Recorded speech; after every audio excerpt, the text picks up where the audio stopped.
Hari ini kita melantik sekitar hampir 50 pejabat dan tenaga profesional di lingkungan kantor komunikasi kepresidenan.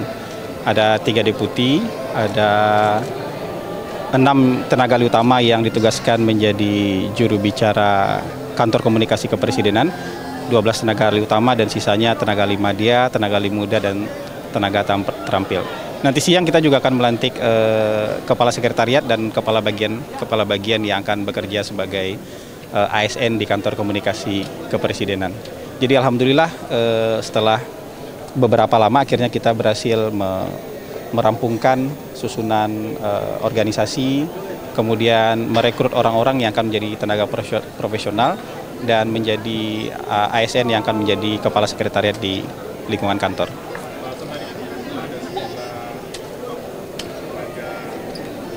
Iya.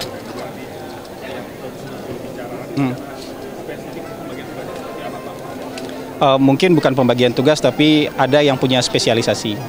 Ya, ada yang punya spesialisasi di urusan luar negeri, ada yang punya spesialisasi di urusan pemerintahan, ada yang punya spesialisasi di urusan politik dan di urusan hukum. Dan ada juga nanti yang akan di bagian ekonomi, gitu.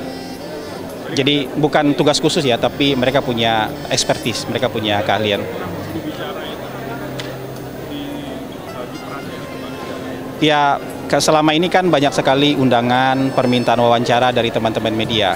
Kalau selama ini kan yang menjadi juru bicara kan baru saya sendiri. Jadi tentu saya tidak mampu untuk bisa memenuhi semua keingintahuan teman-teman, apalagi undangan ke televisi, undangan datang ke media, datang ke diskusi.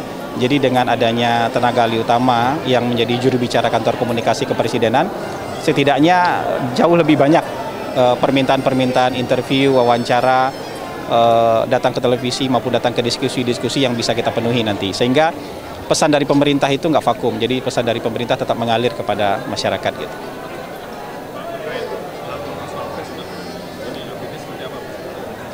Lapor Mas Wapres terus dijalankan dan terus diperbaiki. Dan menurut saya ini kan laporan terintegrasi dengan sistem lapor yang ada sebelumnya. Jadi ini lebih menguatkan sekarang sistem lapor yang sebelumnya ada di bawah radar, nggak banyak orang mengetahui. Dengan adanya lapor yang dibuka oleh Mas Wapres, sekarang orang tahu bahwa sebenarnya pemerintah selama ini sudah membuka lapor.go.id kan. Dan banyak laporan sekali yang masuk selama ini ke sana, dan lebih dari 90% laporan yang valid itu sudah diselesaikan oleh pemerintah gitu.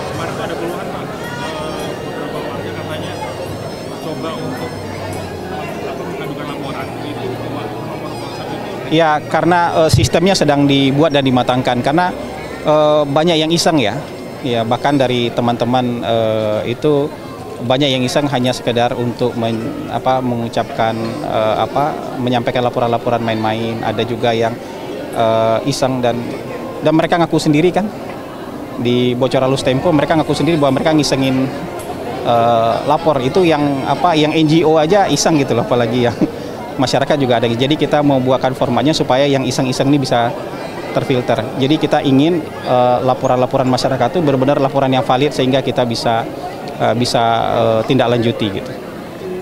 Gitu. Ya.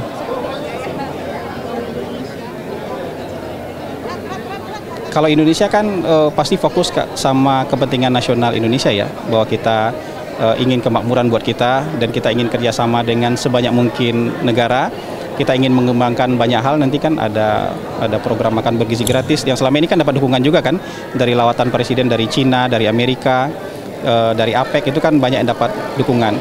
Agar juga nanti pertukaran teknologi, kerjasama perdagangan, dan tentu juga pesan-pesan perdamaian kan.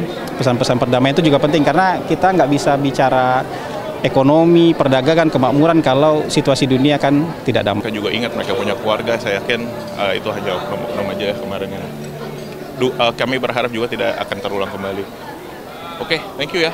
Kita tahu bahwa salah satu capaian strategis dari kunjungan Bapak Presiden Prabowo Subianto ke RRC dan juga KTT APEC di Peru berkait dengan kemiskinan. Kita tahu bahwa China adalah sekarang dianggap sebagai salah satu role model yang sukses di dalam mengentaskan kemiskinan sekitar 100 juta orang dari kemiskinan ekstrim ya. Jadi menurut saya apa yang dicapai oleh Pak Prabowo kunjungan ini perlu ditindaklanjuti dalam kerjasama di level teknis di bawah Presiden yang berkaitan dengan pengentasan kemiskinan. Dari sejauh yang saya tahu bahwa memang pengentasan kemiskinan di China itu, di Tiongkok itu memang menciptakan kesempatan orang miskin untuk terlibat aktivitas bisnis bahkan di wilayah-wilayah yang terpencil, dan untuk jangkauannya untuk memudahkan keterlibatan orang miskin di wilayah-wilayah terpencil itu biasa dengan koneksi digital. Jadi koneksi digital ya, konektivitas digital ini nanti yang erat kaitan juga dengan Komdigi, ini bisa diajak untuk melakukan pengentasan kemiskinan. Dan BP Taskin, badan yang kami pimpin, memang diminta untuk mengkoordinasikan pengentasan kemiskinan. Nanti saya akan berbicara, akan bertemu dengan Menteri Komdigi, bagaimana memanfaatkan koneksi digital ke wilayah-wilayah terpencil untuk melibatkan orang-orang miskin di wilayah terpencil terlibat di dalam proses pemberdayaan ekonomi dan ekosistem bisnis. Begitu. Saya kira di KTT di APEC juga Pak Prabowo dalam pidato beliau di Peru juga menyebut kemiskinan, ya. Itu juga satu yang sangat jelas dalam pidato beliau, dan salah satu tema yang dibicarakan juga adalah pengentasan kemiskinan. Dan terakhir, beliau kan mengunjungi Brazil.